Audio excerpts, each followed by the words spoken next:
Allez, on passe directement donc, à l'état suivant. Cette fois-ci, les gaz, on va y passer un peu plus de temps. Et je vais juste remonter un tout petit peu. Les gaz, c'est étudié depuis longtemps. Mais globalement, le vrai début des propriétés des gaz, vous voyez que ça remonte au XVIIe, là, fin du XVIIe. Les dates qui sont là, hein, ce n'est pas la date de vie, enfin de naissance et de mort de M. Boyle-Mariotte, d'accord? C'est la date de publication de ces résultats par Boyle et par M. Mariotte. Un anglais, un français, d'accord? Parce que sinon, il n'a pas vécu bien longtemps, le monsieur. Et puis surtout, il était doué parce que, voilà, il a publié jeune. Donc ce sont les dates auxquelles ces résultats ont été publiés. Quasiment dans le monde entier, on appelle cette loi-là, c'est-à-dire ce qu'ils ont découvert, ces gens-là, la loi de Boyle-Mariotte, et qui s'exprime comme ça. Hein. Le produit de la pression du gaz par son volume, c'est une constante si on est à température constante. Si on maintient la température, on a toujours P fois V qui est égal à une constante. En gros, une loi de type, c'est ce que vous avez sur l'écran, de type hyperbolique. Ils ne l'ont pas publié tout à fait en même temps, mais c'était suffisamment proche pour qu'on soupçonne que ce ne soit pas l'un qui a copié sur l'autre. D'accord ? Je veux dire, à l'époque, il n'y avait pas Internet, donc il faut un peu de temps pour diffuser la connaissance. Il n'y a qu'un endroit dans le monde où cette loi ne s'appelle que la loi de Boyle, c'est en Angleterre. Voyons voir, Boyle était... Ah ben il était anglais, voilà. C'est comme ça. Mais donc, cette loi est attribuée à ces deux personnes. Un peu plus tard, Charles, donc vous voyez que ce n'est pas très longtemps après, hein, ils étaient tous en train de travailler sur le sujet, lui constate que le volume varie linéairement avec la température. Si on est à pression constante cette fois-ci, on maintient la pression et on a une variation linéaire du volume par rapport à la température. Avec une propriété, je le rappelle juste après, qui semble un peu curieuse, c'est que les droites qu'on est en train de tracer semblent toutes aller se rejoindre au même endroit. Et vous avez peut-être remarqué qu'il y en a une partie qui est en pointillé ici. Oui, vous avez vu, on est au 18e. Au 18e, on ne sait pas atteindre des températures qui sont excessivement basses. Et puis, quand on refroidit trop un gaz, qu'est-ce qui se passe? Il se liquéfie, donc on ne peut pas descendre trop bas non plus. Donc les parties qui sont en pointillé, c'est simplement le prolongement hypothétique de ce qu'on obtiendrait si on pouvait descendre suffisamment bas en température. Okay? Mais quand on prolonge ces droites, elles semblent toutes se rejoindre au même endroit. Gay-Lussac, c'est lui qui publiera d'ailleurs les résultats de Charles, trouve exactement la même chose, lui, mais cette fois-ci par rapport à la pression. Pour lui, c'est à volume constant, la pression varie linéairement avec la température. Donc le volume varie linéairement avec la température, la pression varie linéairement avec la température. Et pareil, si on travaille à des volumes différents, toutes les droites semblent se rejoindre exactement au même point. Un point où il n'y a plus de pression, plus de température, et qui correspond, sur une échelle de température indiquée en Celsius, ici à moins 273,15 degrés Celsius.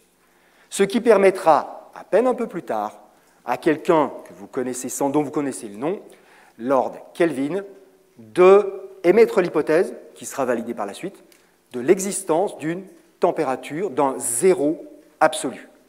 Une température en deçà de laquelle on ne peut pas descendre parce que de toute façon, il ne se passe plus rien. On expliquera ensuite ce que c'est, qu'on peut l'atteindre plus ou moins, mais pas exactement. Ça, c'est des autres problèmes qui vont derrière. Mais donc, c'est par rapport à ces résultats sur les gaz que cette hypothèse de la température du zéro absolu va être effectivement émise. Nous reste le dernier de la série, le quatrième mousquetaire, Amédée Avogadro. Donc vous voyez qu'on avance petit à petit, qui lui, alors, va émettre l'hypothèse, va tenter de prouver dans ses dires que dans un volume de gaz donné, quelle que soit la nature de ce gaz, et ça c'est important, quelle que soit la nature de ce gaz, dans un volume de gaz donné, à pression et à température constante, il y a toujours le même nombre de particules, que ce soit des atomes ou que ce soit des molécules. D'accord ? Toujours exactement le même nombre. Ce qu'il faut quand même savoir, c'est qu'à l'époque d'Avogadro, la théorie atomique n'est pas établie du tout. Il va donc s'en prendre plein la gueule. On finira par lui donner raison, d'accord, pour effectivement admettre la théorie atomique et admettre qu'il a raison, mais ça prendra un peu de temps. Et en récompense, eh bien, on va lui donner le nom d'une constante que vous connaissez, hein, la constante d'Avogadro. Donc, le nombre de particules qui se trouvent dans ce que l'on appelle donc une mole, et je reviendrai sur ce terme-là un peu plus tard, une mole de particules, atomes, molécules ou n'importe quoi d'autre. D'accord? Donc c'est en honneur de cette personne-là, même si ce n'est pas lui qui a défini ce qu'était une mole, ce n'est pas lui qui a défini ce qu'était ce nombre d'Avogadro. On l'a nommé en son honneur. Donc voilà, dans un volume, d'accord, il y a un nombre constant de particules si on est à pression et température constante. Et quand on combine cet ensemble-là, vous pourrez essayer si vous voulez, on ne peut en conclure qu'une seule chose. Il y a une relation entre l'ensemble de ces paramètres. La pression, le volume, le nombre de moles, le nombre de particules, d'accord, puisque c'est fondamentalement la même chose, et la température. Cette loi-là, vous la connaissez, c'est la loi dite des gaz parfaits, qui s'écrit généralement sous cette forme-là. On pourrait l'écrire différemment, hein, je veux dire, vous pouvez la combiner dans le sens que vous voulez, ça n'a pas d'importance. C'est juste la forme la plus usuelle dans laquelle on la trouve, et que vous devez, bien entendu, parfaitement connaître. Mais normalement, vous l'avez déjà vu. J'ai un petit point à préciser ici. Cette constante des gaz parfaits, R, qui est ici, qui est la constante qui permet de passer de PV, des pressions-volumes, à des nombres de moles et des températures. C'est une constante, effectivement, mais ce n'est pas une constante fondamentale. Elle est construite sur la base de deux autres constantes qui, elles, le sont.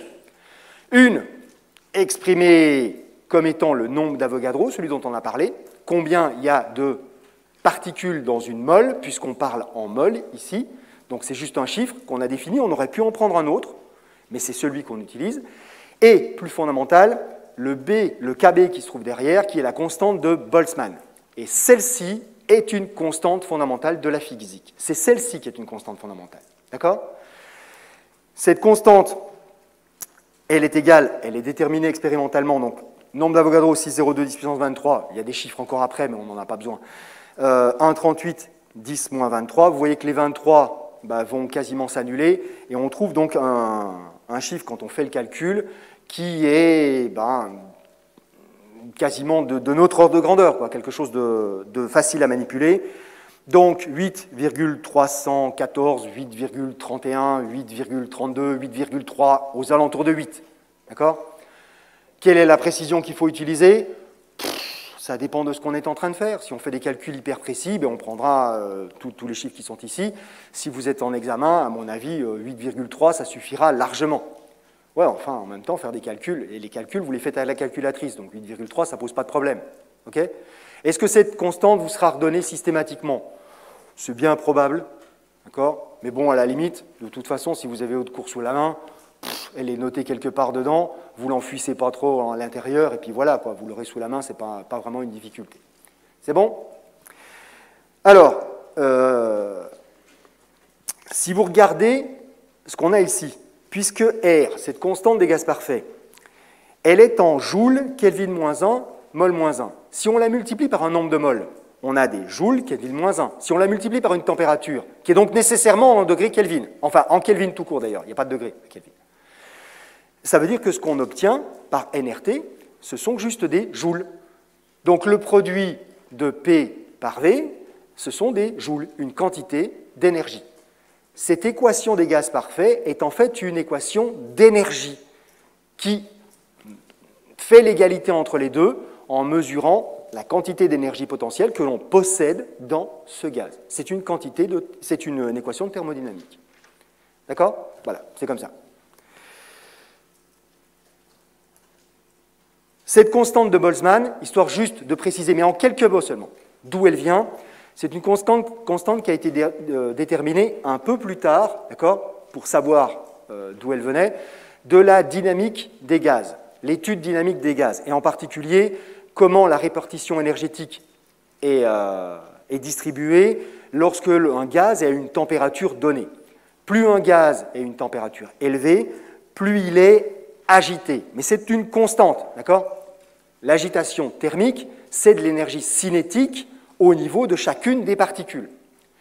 Et donc, la température, en fin de compte, elle est définie comme étant la moyenne de ces énergies cinétiques de toutes les particules qui sont en train de bouger dans tous les sens. Et la variable, la constante de connexion entre l'énergie cinétique et la température, ben vous voyez, elle est là sur l'écran, c'est justement cette constante de Boltzmann. Donc la constante de Boltzmann, c'est une constante fondamentale de notre univers qui relie d'un côté de l'énergie cinétique à de l'autre côté ce que l'on appelle la température. Il y a donc une relation entre l'énergie cinétique d'agitation des particules et la température, ce que l'on appelle la température. Et vous voyez qu'en fait, dire qu'un corps est au 0 degré absolu, ça veut tout simplement dire, il y a juste à regarder la formule, qu'il n'y a aucune agitation de la part des particules. Si t est égal à 0, ça veut dire que la vitesse moyenne est égale à 0. Donc, que toutes les particules sont immobiles. Et est-ce qu'on peut faire moins qu'être, bouger moins qu'être parfaitement immobile? Eh bien non. Ce qui sous-entend que dans une échelle de température absolue, il ne peut pas y avoir de température négative, puisqu'on ne peut pas bouger moins que ne pas bouger du tout. D'accord? Voilà d'où vient cette idée, cette notion qui est fondamentale de le zéro absolu des températures, 0 Kelvin, c'est vraiment une température qui est indépassable vers le bas. On ne peut pas aller en dessous, on ne peut pas bouger moins que ne pas bouger du tout. Voilà, donc ça vient de là. Je reprends donc le fil, maintenant que ceci est dit, avec quelque chose que j'avais déjà écrit. Gaz parfait. Mais c'est quoi un gaz parfait? Ah ben c'est comme dans le monde réel, hein. C'est un gaz qui n'existe pas, voilà. Qui ne peut pas exister. La perfection, elle n'est pas de ce monde. Un gaz parfait, il est supposé avoir les deux propriétés suivantes. Le volume des particules est nul. C'est-à-dire qu'on a des atomes et des molécules qui n'ont aucun volume. Bah, ça part mal déjà, hein. Parce que si on a des atomes et des molécules, on se doute bien qu'elles doivent avoir un certain volume. D'accord? Voilà, les espèces de petites boules, hein, dont j'avais parlé dans ce qui n'était pas un cours tout au début. Et ces particules n'ont aucune interaction entre elles. Là aussi, c'est plutôt mal barré, parce qu'on a bien vu qu'entre les particules, et vous allez voir ça donc dans le cours du E1 avec Yves Guillaume, il y a des interactions, il y a des forces intermoléculaires. Elles peuvent être faibles, mais elles existent forcément. Et puis quand deux particules se rentrent dedans, ce qui peut très bien arriver, forcément il y a une interaction. Oui, c'est vrai. Ceci étant dit, si la pression est extrêmement faible, ça veut dire que dans un volume donné, il y a un nombre de particules, c'est écrit dans la formule qui est PV est égal à nRT, d'accord? Vous mettez une pression très faible dans un volume donné, ça veut forcément dire qu'il y a un nombre de particules qui est extrêmement faible aussi.